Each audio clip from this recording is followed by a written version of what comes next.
Bismillahirrahmanirrahim. Assalamualaikum warahmatullahi wabarakatuh. Sya'lillahul Fatihah. A'udzu billahi minasyaitonir rajim. Bismillahirrahmanirrahim. Alhamdulillahi rabbil alamin arrahmanir rahim maliki yaumiddin. Iyyaka na'budu wa iyyaka nasta'in. Ihdinas siratal mustaqim. Siratal ladzina an'amta 'alaihim ghairil maghdubi 'alaihim waladdallin. Amin.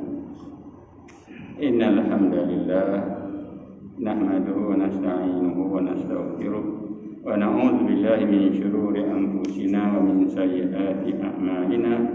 Man yahdihillahu fala mudilla lahu wa man yudlilhu fala hadiya lahu. Allahumma salli wa sallim ala hadzal nabiyil karim sayyidina maulana Muhammad wa ala alihi wa ashabihi ajma'in. Qala rabbi ishrah li sadri wa yassir amri wa hlul 'uqdatam min lisani yafqahu qawli. Subhanaka la ilma lana illa ma 'allamtana innaka antal alimul hakim.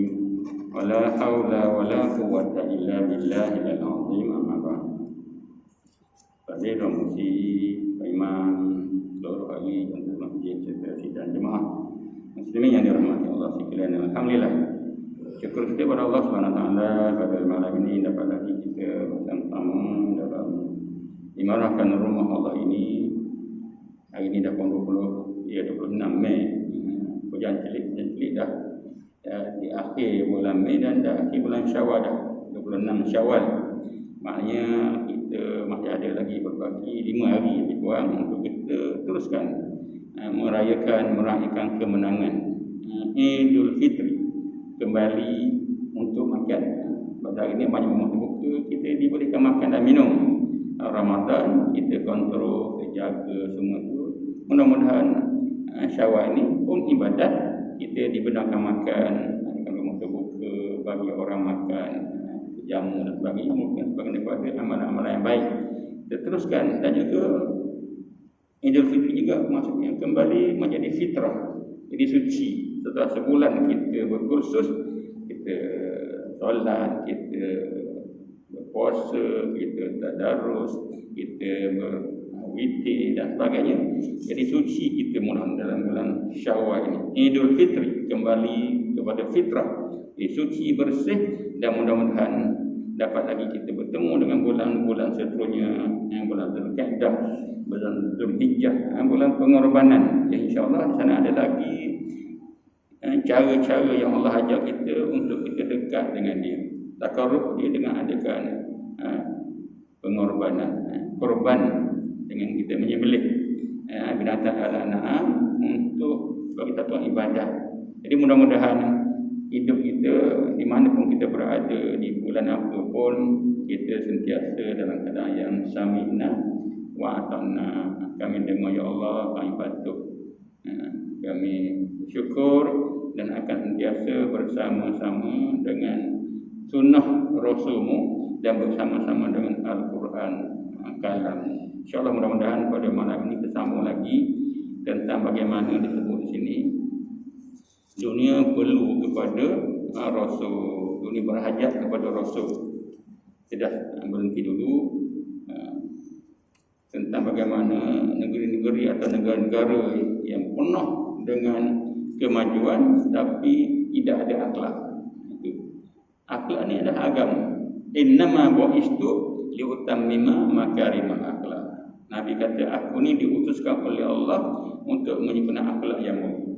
Jadi walaupun maju macam mana pun, mewah macam mana pun, hebat macam mana pun, tapi kalau tidak ada akhlak, maka di sana penuh dengan murka Allah, penuh dengan kehinaan hidup, penuh kehinaan, dan mati akan dihukum oleh Allah. Walhamdulillah. Jadi kita lihat di sini bagaimana disebut antara contoh negeri ataupun negara India umpama. India, Proto China. India juga mempunyai peranan yang besar dalam pergolakan dunia. Bagaimana Bagaimanapun seperti yang dinyatakan oleh Syekh Abu Al-Hasan Ali An-Nadwi, India merupakan penyumbang keruntuhan akhlak, keruntuhan akidah masyarakat dan akhlak kepada negeri-negeri jirannya, dan mainkan peranan yang besar dalam menyesatkan rantau sebelahnya. Sejarah, ini sejarah. Jadi kita pun kena ada sejarah yang baik. Ini sejarah India. India merupakan penyumbang kepada keruntuhan akidah, masyarakat dan akhlak. Rosak, makhluk rosak kepada akidahnya, kepada masyarakatnya, kepada negeri jirannya.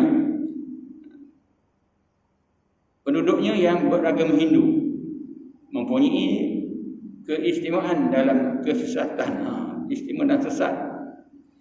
Dari segi banyak Tuhan yang diada-adakan.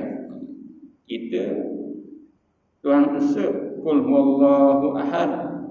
Dia Tuhan dia banyak yang dipuja.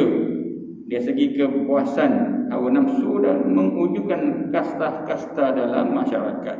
Di samping akidah yang rosak, masyarakat yang penuh kasta, ada Brahmin, ada ksatria, ada jenis hamba abdi. Dia tak layak untuk bersama-sama dengan orang-orang besar. Sampai sekarang masih ada. Dalam abad ke-6, menurut yang tercatat dalam kitab Weda, di kitab mereka lah, jumlah Tuhan yang diadakan oleh mereka sebanyak 37. Dekat Mekah 360 lagi banyak. Di zaman jahiliah. Dekat India ada 37 Tuhan, dan mereka menambah dari masa ke semasa. Tambah lagi. Banyak betul Tuhan. Lagi banyak, lagi power. Ini bakat akal dia, bakat nafsu dia. Bila bertemu dengan setiap perkara dan benda yang dia agak menarik, itulah Tuhan. Dia mimpi ya. Dia jenis macam tu. Mereka memuja patung-patung pemimpin atau pahlawan-pahlawan mereka. Yang rosaknya bila tidak ada Nabi, tak ada Rasul. Rosaknya wajah manusia, tapi perangai lebih teruk daripada binatang. Inilah yang kita beruntung. Kita kenal Allah, kita kenal Rasul, kita kenal masjid, kita kenal Quran. Maka Allah ubah kita jadi orang-orang yang tahu cara makan, tahu cara bercakap, tahu cara berniaga, tahu cara berkeluarga, tahu cara-cara untuk hidup yang diredai oleh Allah. Jadi kalau siapa dia lagi hari ini hidup cara yang Allah murka, rugi dia. Dah ada dah jalan petunjuk. Kenapa kita nak cari jalan lain? Inilah yang berlaku. Sejarah kita baca ni untuk kita ambil iktibar, ambil teladan, di mana mereka ini mempunyai patung-patung. Kalau pemimpin mereka yang mereka kasih, yang mati, ambil buat patung, sembahlah patung. Pahlawan-pahlawan yang disanjung sehingga kepada jadi Tuhan. Atau binatang-binatang yang tak berakal pun dikira sebagai benda suci dan disembah. Disembah. Di samping itu terdapat juga adat-adat karut dan khurafat yang menjadi amalan mereka. Jadi ini sejarah ni tercatat. Jadi kita disuruh mengkaji. Di samping baca Quran, baca hadis, baca sirah, sejarah ni lah. Sirah kita yang bertajuk apa nama tu? Fiqh al-Harakah dari sirah An-Nabawiyah. Mana sejarah perjalanan hidup Nabi kita di segi apa nama tu? Sirah, sejarah untuk kita jadikan panduan di masa ini, di masa yang seterusnya. Apa yang datang daripada Nabi, Allah kata ambil. Wa ma atakumur rasulu fakhuzuh wa ma nahakum anhu fantahu. Sadaqallah. Apa-apa yang Nabi bawa, ambil. Nabi buat apa? Nabi cakap apa? Nabi takrir ke? Nabi ikrar ke? Nabi buat apa pun kita ikut. Cuma yang khusus lah tak ikut. Ada kawin lebih sebagainya, itu khusus untuk Nabi. Jadi apa-apa yang biasa Nabi cakap, itu hadis-hadis Nabi kita ikut, jadikan panduan hidup kita. Dan apa yang Nabi larang, jauhkan, tinggalkan. Jadi mudah-mudahan bila kita faham tentang agama, kita akan jadi orang yang tenang hidup, beruntung hidup kita. Allahumma faqihna fiddin. Itu doa kita, minta doa dengan Allah, ya Allah ya Tuhanku, bagilah aku ni faham dalam agama, faham dalam urusan hukum hakam, faham Al-Quran, memahami cara hidup beragama. Inilah yang berlaku kepada negara India dalam sejarah begitu. Mereka ini sesat. Begitu juga dengan daerah-daerah lain di dunia yang mengalami keadaan yang sama. Umpamanya penduduk Asia Tengah. Asia Tengah ni dia lebih pada Kesultanan Soviet. Macam apa? Macam Kyrgyzstan. Dia tantang lah. Kyrgyzstan, Uzbekistan, apa lagi, Tajikistan, Kelantan bukanlah, dia tantang yang tu, nak sebut payah. Ini disebut penduduk di Asia Tengah ataupun di Timur Jauh. Timur Jauh ni biasanya China lah, China, Hong Kong, masalah kita pun mungkin masuk jugalah ni, Asia Tenggara atau Asia Selatan, Mongolia, Siberia, Taiwan. Mereka menganut agama keberhalaan, agama Buddha. Asalnya Gautama Buddha. Akhirnya bila Buddha mati, dia buat patung Buddha. Itu dia. Tak lagi dia berpatung dan sebagainya. Mereka hidup dalam keadaan liar tanpa sistem hidup yang sebenarnya. Hidup liar. Bila tak ada agama, hidup jadi liar. Macam binatang hutan. Binatang harimau, gajah, liar hidup dia tanpa panduan. Jadi kita sebut tadilah, kita ada sistem hidup, ada panduan hidup. Quran masih ada, daripada Fatihah sampai An-Nas kita baca, kita faham, kita dapur, kita hayati, kita ikut. Sebab semua ada di situ, tercatat semuanya. Sebab dia kalam Allah, suatu surat daripada Allah hantar ke bumi untuk manusia jadikan panduan hidup. Dah ada dah kerja nak bidang apa? Bidang pemerintahan, bidang kemasyarakatan, peperangan, nak apa? Semua ada situ. Nabi-nabi bagi contoh. Ada Nabi Sulaiman, itu contoh raja, nabi dan raja. Seluruh dunia dia perintah. Maksud binatang pun dia perintah juga. Angin pun dia perintahnya. Angin,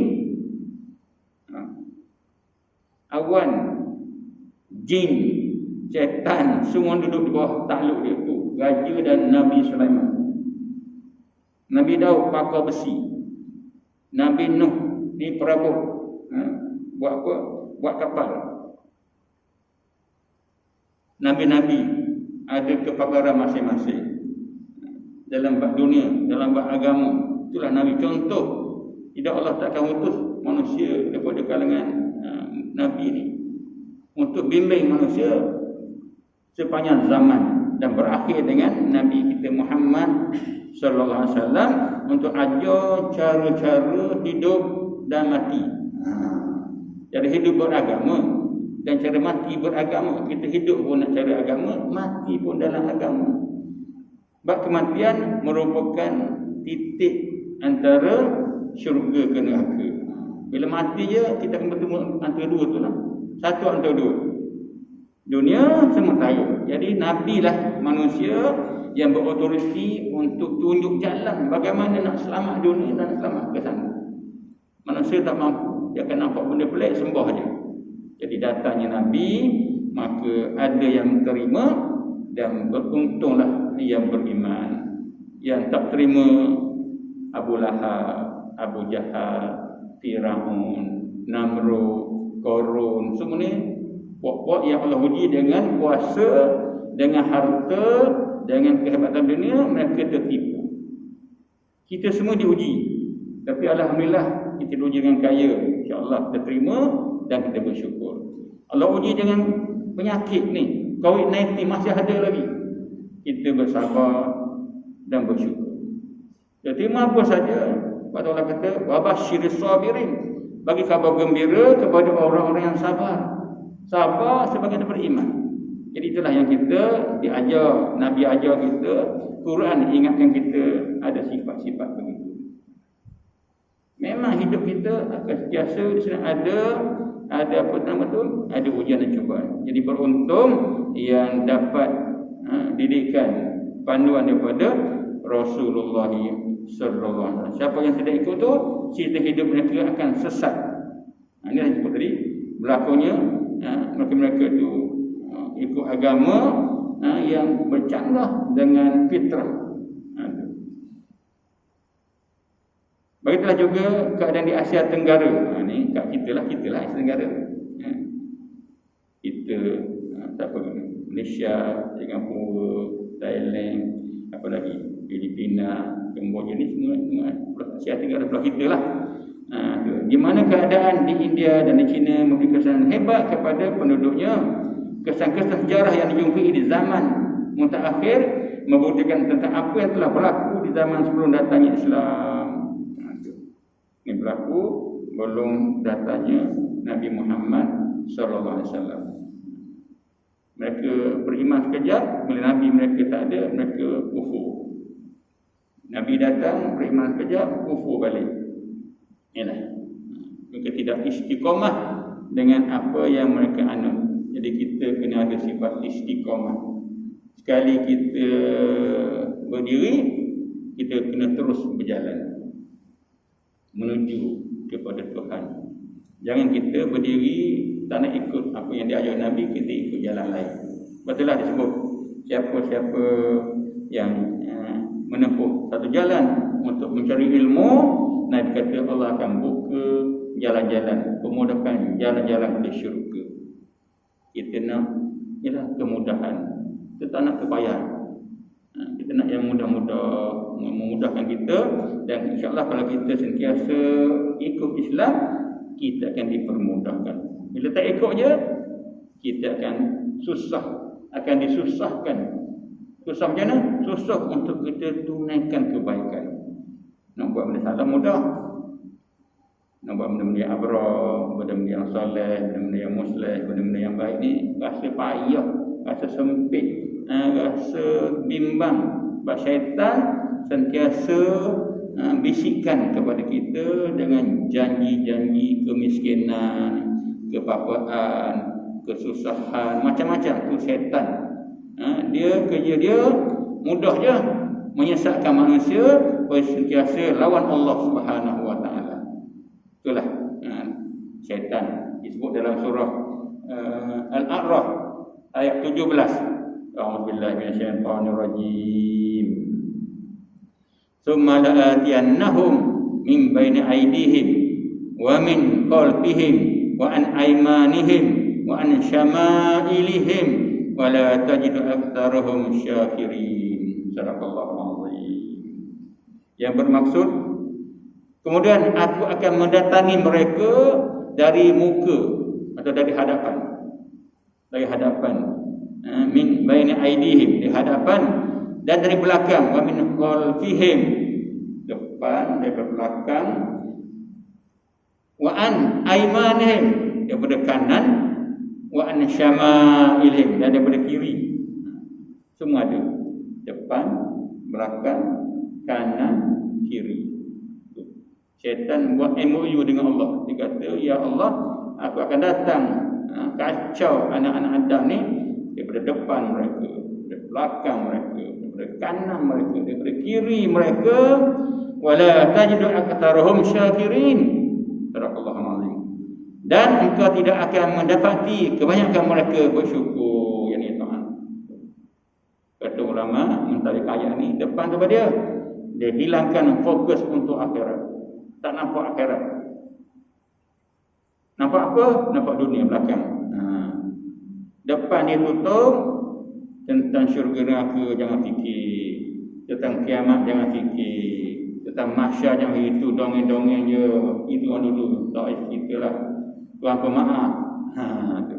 Fikir dunia. Belakang dunia kena cari rumah dulu, cari pangkat dulu, cari harta dulu, cari dunia siang malam. SKMK, siang kerja, malam kerja. Kerja siang malam. Masjid tak payah datang, surah tak payah buang masa, Quran tak payah baca, buang masa. Syaitan akan hiasi dunia sampai lupa dengan matlamat hidup kita. Yang kebun-kebun, yang pasar-pasar, yang siang-siang pasar siang, yang malam-malam pasar malam, yang mall-mall, yang mana sama je, tak pernah keluar, kita duduk situ lah. Dan akan banyak kemudahan-mudahan tetap Allah dihiasi dengan hidup dunia lah. Kereta macam-macam, bukan biji, 20 biji kereta, tak tengok nak satu, harta banyak, semua ada, maka berjaya syaitan. Hiasi dunia sampai tak nampak Allah, tak nampak akhirat.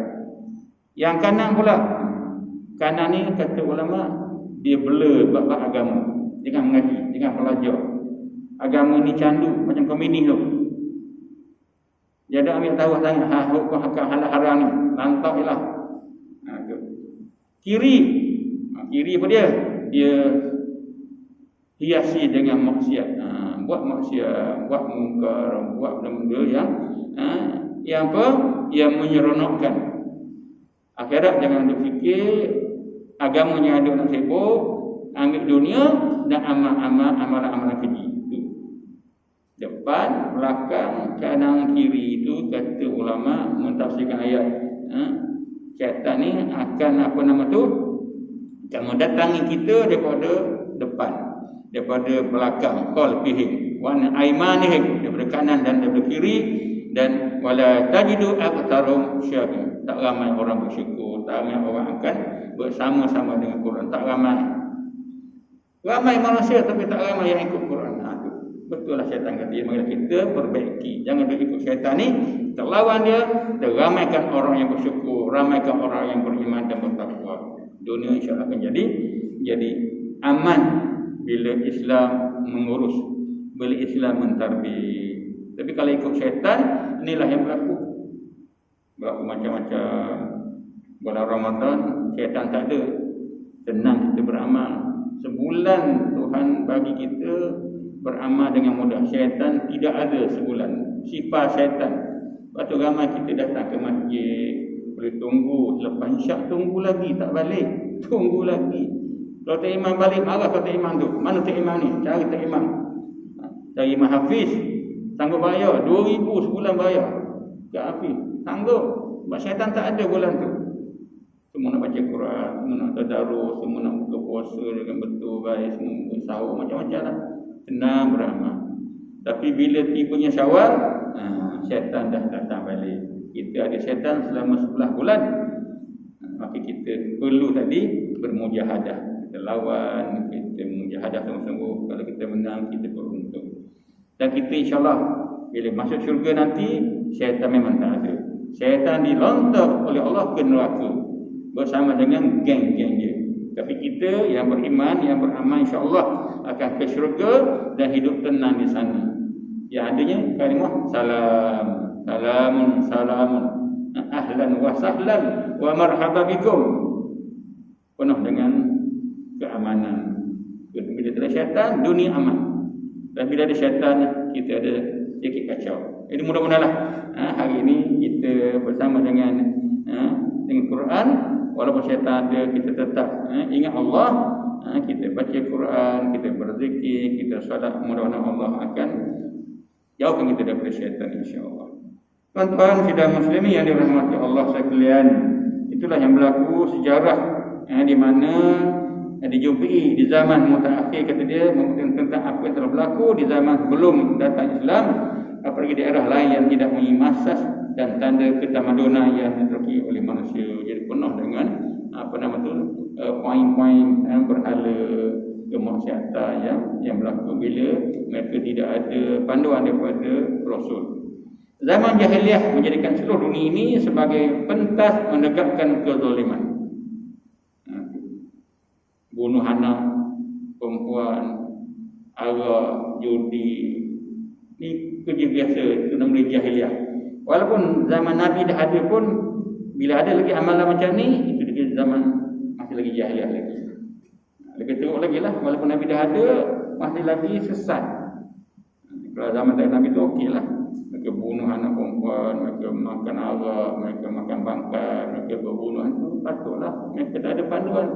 Tapi bila dah ada Nabi, Allah hantar Nabi ke Mekah 10 tahun, 13 tahun di Mekah, dan 10 tahun di Madinah. Akhirnya Mekah, Madinah berubah menjadi baldatun thayyibatun wa rabbun ghafur. Yang kafir terus, yang beriman terus beriman. Inilah kehidupan manusia. Jadi kita hari ini, kita bersyukur, kita beriman. Jadi kita kena jaga iman kita. Jangan sampai kita kembali balik menjadi orang-orang yang beramal dengan amalan-amalan jahiliah. Peraturan rimba menjadi amalan hidup manusia. Amalan hidup rimba, yang gagah jadi raja, yang lemah jadi manusia. Itu tentang rimba, hutan. Hutan ni binatang. Itu dari segi negatif lah. Tapi binatang ni yang positif ada. Hidup mereka tawakal. Itu tawakal. Macam burung. Burung mana ada kerja? Ada kerja burung. Kerja pejabat, kerja tentera, kerja ladang. Tak ada burung. Tapi dia hidup steady je. Ada keluarga, ada rumah tangga dia, ada anak-anak dia, dapat jaga anak. Tak ada kerja. Tapi dia tinggi tawakal dia. Pagi-pagi terbang ke arah yang fitrah untuk dia. Cari makan, petang balik kenyang. Pergi cari makan, anak dia cari makan, bagi anak dia makan. Itulah fitrah yang positif pada binatang yang kita kena belajar. Dia jaga keluarga dia, bagi makan, tengah tu tak makan tak apa, asalkan anak dia makan. Elok dia mati, asalkan anak dia hidup. Binatang yang tidak ada sekolah, yang tidak ada madrasah, yang tak ada Quran. Ini positif binatang dari segi contoh-contoh yang kita jadi intibar. Tapi dia ada undang-undang rimba, itu fitrah dia. Kalau tak makan, mati dah. Rimau kena makan, kancing. Bukan kancing nak makan rimau. Jadi kancing pandai-pandailah jaga diri. Usaha. Batu makanan. Memang makanan dia. Tahu macam mana? Itu fitrah.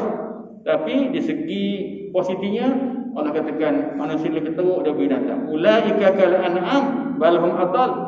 Manusia ni yang Allah bagi akal tak guna, bagi mata buta, bagi hati mati, bagi semua tu tak dengar. Allah kata mereka ni macam binatang, bahkan lebih teruk daripada binatang lagi. Binatang dia tidak ada syurga neraka. Jadi manusia lah yang Allah hantar ke dunia untuk mengurus dunia. Bila manusia ni ikut Islam, binatang pun selamat. Lembu yang kena kurban tu, dia masuk syurga bersama kita nanti. Kalau kita makan dia, jadi daging kita masuk syurga, dia masuk syurga sama. Disebut nama Allah. Cuba yang tidak Islam, dia ketuk gitu je. Binatang pun seksa bila tidak ada Islam. Jadi semua makhluk ni beruntung bila penghuni dunia ni Islam. Tapi kalau dunia ni penuh dengan kekafiran, binatang ke apa saja turut menjadi mengalami nasib yang malang. Itulah Islam. Ialah selamat. Aslim taslam. Engkau Islam, engkau selamat.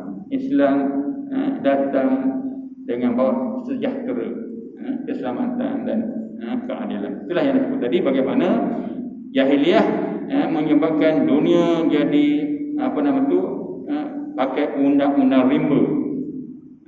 Ajaran yang penuh diwahyukan oleh Allah Ta'ala kepada nabi-nabi dilupai ataupun diselewengkan. Nabi ada ajar diseleweng, diubah. Taurat diubah, Injil diubah. Jangan Quran pula diubah. Diubah ayat, diubah terjemahan, diubah maksud dan sebagainya sampai hilang maksud asal. La ikraha fiddin. Ada orang terjemah, tak boleh paksa orang mayang, tak boleh paksa orang puasa. Dia ambil itu. Ikut dia nak buat Allah kata la ikraha fiddin. Dan kan itu bukan begitu. Ni ada orang yang liberal, dia tafsir Quran pakai akal dia, pakai otak dia. La ikraha fiddin. Memang ayat tersebut betul, la ikraha fiddin, tapi maksud dia bukan tak boleh paksa semayang, tak boleh paksa orang masuk Islam. Orang Buddha ke, orang Hindu ke, orang Kristian, tak boleh paksa dia masuk Islam, tak boleh paksa. Islam ni kena sukarela. Tapi kalau dah masuk Islam, wajib kena semayang, wajib kena puasa, wajib kena ikut hukum agama. Jangan minum arak, jangan berzina. Inilah kita dah bai'ah, kita dah ikrar. Bila masuk Islam, kita berikrar tak akan minum arak lagi. Itulah yang Nabi ajar kepada orang Badui. So mengucap asyhadu an la ilaha illallah wa asyhadu anna Muhammadar Rasulullah. Badui itu faham bahasa Arab. Dia kata inilah kalimah yang akan ditentang oleh orang Arab dan oleh orang Ajam. Wahai Muhammad, kalimah ni akan ditentang oleh orang Arab dan orang Ajam. Bila mengucap ni, dia tak boleh berzina, dia tak boleh minum arak, dia tak boleh berjudi, dia kena buat benda-benda yang Allah perintah. Dia tahu. Jadi dia kena fikirlah, kalau aku mengucap, aku tak lagi berjudi, aku tak lagi syirik. Dia tahu. Itulah maknanya. Kita kan tak tahu. Sebab kita Islam keturunan, kita tak belajar pula. Itu rosak kita tu. Sebablah kita kena mengaji. Bila kita dah mengucap, tu bai'ah. Dah berjanji dengan Allah. Akan ikut. Sami'na wa ata'na. Ikut kata Allah, ikut kata Rasul. Tiba-tiba kita mengucap, kita maya, malas, tutup aurat, malas, buat main-main, makan yang aku suka. Jadi sedangkan kita mengucap, jadi orang macam inilah. Kalau dia tak bertaubat, kenapa? Sebab dia main-main dengan agama. Masuk kelab, masuk hali, tapi tak bayar yuran, tak pergi mesyuarat, tak masuk aktiviti, yuran tak bayar, dah tak nak masuk. Itulah kiasan. Masuk persatuan, bagi nama, yuran tak bayar, masyarakat tak pergi, kita masuk. Jadi nak jadi ahli macam mana? Ditendanglah. Inilah contoh. Bila kita dah mengucap kalimah syahadah, dia ajar oleh Nabi, jadi kita kena istiqamah, kena berjuang sebagaimana Nabi berjuang. Nabi dah wafat, sambung perjuangan Nabi, sambung tegakkan sembahyang, didik anak-anak, didik keluarga, selamatkan daripada neraka, jaga negara, jaga masyarakat, jaga semua ni sebagaimana diajar oleh Allah, ikut Quran dan Sunnah Nabi. Itulah disebut sebagai nama ajaran Nabi, mengajak kita untuk terus menjadi manusia yang boleh menjaga alam ini, imarahkan dunia dengan Islam. Jangan diselewengkan. Walaupun begitu, ada segelintir manusia yang masih berpegang dengan saki-baki kebaikan yang masih tinggal. Ada yang masih tinggal, yang masih beramal, tapi tak ramai lah. Tak ramai. Betul kita nak masuk ke yang tak ramai itulah. Sikit sangat bersyukur. Tak ramai. Ini diakui oleh Al-Quran. Tetapi mereka tidak boleh mengenengahkan sistem ini ke dalam masyarakat yang berkecamuk sehingga pengaruhnya terpaksa beruzlah. Jadi mereka jadi lemah. Berhiki, mereka beruzlah, mereka keluar untuk mencari kekuatan. Pindah. Nabi Allah kata pindah ke Madinah. Sebab di Mekah, walaupun Nabi lahir di Mekah, Kaabah ada di Mekah, masjid ada di Mekah, tapi Nabi bukan hanya untuk sembahyang. Allah hantar Nabi ke dunia untuk jadi pemerintah, bukan jadi pengikut. Kita ni jadi pemerintah, jadi ketua. Kullukum ra'in, kamu adalah pemimpin. Kata Allah perintah Nabi hijrah ke Madinah. Orang Madinah sanggup nanti Nabi jadi ketua, jadi pemimpin. Jadi Madinah negara pertama yang ada pimpin, satukan orang-orang Islam di sana. Aus dan Khazraj jadi orang Ansar. Orang Mekah jadi orang Muhajirin. Yahudi, Qariqahnya, Quraizahnya, Bani An-Nadirnya, terus menjadi rakyat yang sanggup bersetia dengan negara Madinah. Ini Nabi, ketua pertama. Tapi lama-kelamaan Islam semakin besar, semakin hebat, semakin maju. Akhirnya orang-orang Yahudi mungkin jadi pengkhianat, jadi duri dalam daging, jadi gunting lipatan. Akhirnya mereka dihalau daripada Madinah. Mereka musuhin Nabi, mereka nak bunuh Nabi ini. Yahudi ni dulu, hari ni kata dia tetap Yahudi jahat. Tak bukan janji dia. Inilah. Asalnya orang baik. Bani Israel orang baik. Bila Allah kenakan ujian, Mesir diserang kutu, Mesir diserang katak, kutu, apa lagi, banjir, darah, macam-macam. Bani Israel ini selamat sebab dia masih taat pada Allah. Yang kena Firaun dan juga orang Mesir, penduduk Mesir ikut Firaun, tu kena minum air kasih darah, makanan penuh dengan kutu, penuh dengan katak. Jadi Yang tak kena Bani Israel, Allah jaga, Allah bagi mereka banyak macam kebaikan. Mereka tak macam tu. Tapi bila mereka dah menang, dah kaya raya, dah hebat, lalu mereka jadi jahat sampai sekarang. Ni ada Saki Baki masih ada. Zionis tu, hari-hari dia bunuh orang Palestin. Tu, Saki Baki dia masih ada. Asalnya dia memang hebat. Sejarah bertokoh daripada orang baik jadi jahat. Waktu kita hari ni jangan ingat kita yang ada hanya Al-Quran. Peganglah Al-Quran, jangan duk seleweng. Sebab apa? Kemungkinan kita bimbang. Masa depan kita tak tahu. Ada orang selangkah nak ke syurga, masuk neraka. Waliyadzubillah. Selangkah sejengkal nak ke syurga, ke neraka perginya. Yang nak selangkah ke neraka, ke syurga pula akhirnya. Betul, kita jangan bermain-main, kita kena istiqamah, kita kena ingat sungguh-sungguh kita lemah, yang kita jadi kuat bila kita bersama-sama dengan Islam, bersama-sama dengan Al-Quran, bersama-sama dengan sunnah Rasulullah SAW. Jadi menyeleweng saja habis kita. Allahumma khtim lana bil husnil khatimah wa la tahqid alaina ya Allah bi su'il khatimah. Dia nak kesudahan yang baik, bukannya kesudahan yang jahat. Inilah yang berlaku dalam sejarah banyak jadi begitu. Jadi yang penting kita sentiasa istiqamah, mendatangi rumah-rumah Allah, baca Quran, berzikir. Tapi amal semua ni buatlah dengan penuh keikhlasan. Minta lama lagi kita adakan korban. Korban adalah satu ibadah untuk dekatkan dengan Allah. Korban satu bahagian ke, dua bahagian ke, seekor ke, yang penting ikhlas untuk kita takarrub kepada Allah, bukan untuk riak, bukan untuk konok, tapi ini ibadah. Amalan Nabi yang Allah perintah kita akhir hari ini kena ikut. Jadi kita buat ni jangan diselewengkan. Walaupun begitu ada yang masih lagi berpegang, tapi tak boleh nak menguruhlah. Orang perintah dia, macam Singapura diperintah, di India diperintah, sampai tudung untuk nak pakai. Bila minoriti, pasal beruzlah minoriti. Bila kita ramai, kita penuh kasih sayang. Tapi bila kita sedikit, itulah kita akan ditenyih, dibunuh, dihukum macam-macam. Lepas tu kita kena terus bersama-sama untuk menguatkan dan terus mendapat bantuan daripada Allah. Kena ada kekuatan. Itulah gambaran kebiadaban yang berlaku, kebiadaban yang berlaku di ambang telan Nabi akhir zaman. Macam-macam berlaku sebelum Nabi lahir. Nabi kita Muhammad SAW hampir kesemuanya di dalam kesesatan dan penyeleweng. Sebelum Nabi lahir, semua orang hidup dalam banyak dalam sesat dan menyeleweng. Manusia tidak kenal Tuhan. Nafsu bermerajalela. Serigala menjadi gembala. Zaman belum Nabi lahir, serigala jadi gembala. Mana selamat kambing? Penjenayah menjadi hakim. Menjadi hakim. Dan orang zalim menjadi qadi. Jadi itu hakim orang zalim.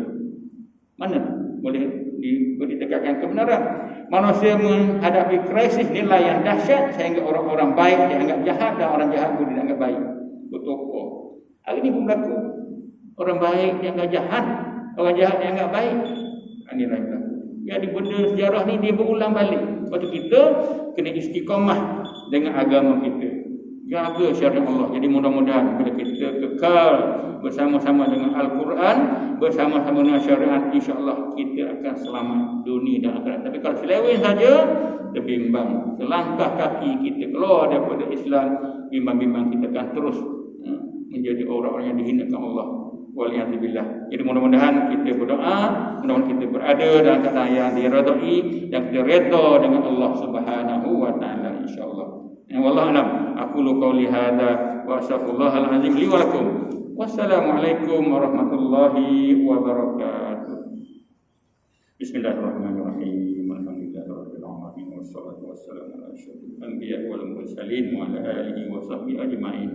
Allahumma faqihna fid din wa 'allimna ta'wil wa la haula wa la quwwata illa billahil azim. Allahumma ilaika nashku wa iyyaka narju an tarfa'na al-bala wal waba wal fitan wal mihan ma zahara minha wa ma batan ya arhamar rahimin wa ya mujibas sa'ilin. Rabbana atina fid dunya hasanah wa fil akhirati hasanah wa qina adzabannar walhamdulillahi rabbil alamin.